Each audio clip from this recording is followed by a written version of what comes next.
Poliisi y'e Hoima etandise okunoonyereza ku kabenje akagudde ku kyalo ky'Essiga mu division ya Hoima West nga katuze omusazi w'embaawo wamu n'okulumya abalala 2.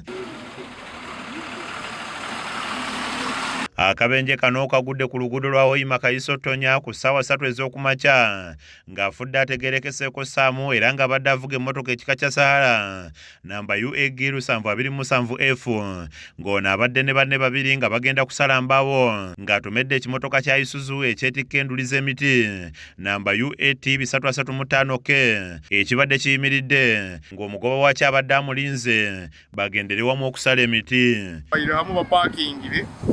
Abaira linzira benyina be Sahara bantu nibo bamu yokato we Sahara bwayizire navuga ayendeze kujja ku parking baita bayira aka speed wakamani ngira naenda ajja parking asibe bayitu kandi eremere kusiba ono we Sahara bahwiro yonka afuireho omu abasigayire bali 2 babayire mu 3 ababiri bo batwira irwaro bali 1. Abadduukirize bategeezezza nti afudde abadde akola mbyuma ebisala embaawo ekiri ateete.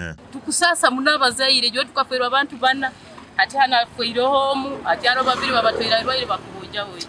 Edward Ayesiga nga ye mukubiriza w'olukiiko lwa division ya Hoima West n'abadduukirize bategeezezza nti obubenje bufuuse baana baliwo ku luguudo luno ng'obuzibu babutadde ku baddereeva b'ebimotoka ebinene abamala gayimirira buli we basanze.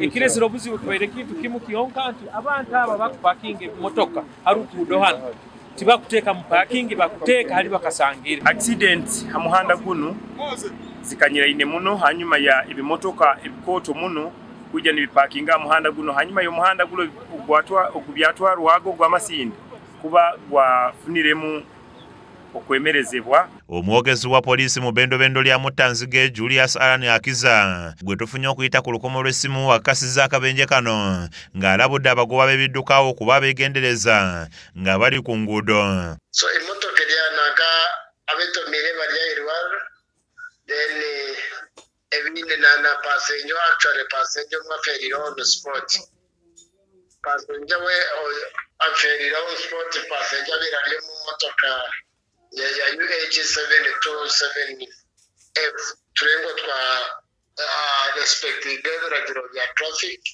na twali tuvuge motoka turengo tuvuga